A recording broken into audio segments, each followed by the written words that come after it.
সারাদিন কাজের চাপে বা নিজের অজান্তেই আমরা কত গুনাহ করে ফেলি, তাই না? কিন্তু রাতে ঘুমোতে যাওয়ার আগে যদি এমন একটি ছোট্ট আমল করা যায় যার ফলে আপনার জীবনের সব গুনাহ মাফ হয়ে যাবে। স্বয়ং রাসূল সাল্লাল্লাহু আলাইহি ওয়াসাল্লাম আমাদের এমন একটি জাদুকরী দোয়া শিখিয়েছেন। মাত্র 1 মিনিট সময় লাগবে, কিন্তু এর পুরস্কার শুনলে আপনি আজ রাত থেকেই এই আমলটি শুরু করবেন। আমরা মানুষ, আর মানুষ মাত্রই ভুল। সারাদিন চলতে ফিরতে, চোখের দৃষ্টিতে, কথার মাধ্যমে বা রাগের বশে আমরা অসংখ্য গুনাহ করে ফেলি। রাতে যখন বিছানায় যাই তখন এই গুনাহের পাহাড় নিয়েই আমরা ঘুমিয়ে পড়ি।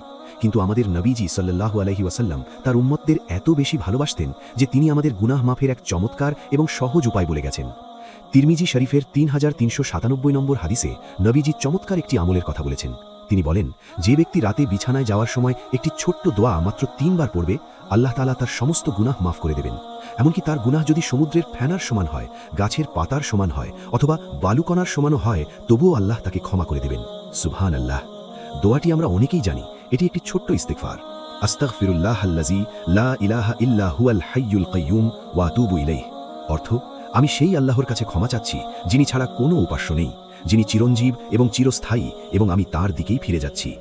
রাতে ঘুমানোর আগে বিছানায় শুয়ে শুধু মন থেকে এই ছোট্ট দোয়াটি 3 বার পড়তে আপনার হয়তো 1 মিনিট সময় লাগবে, কিন্তু এই 1 মিনিটের আমলটি আপনার জীবনের সব ছোট গুনাহ ধুয়ে মুছে সাফ করে দেবে।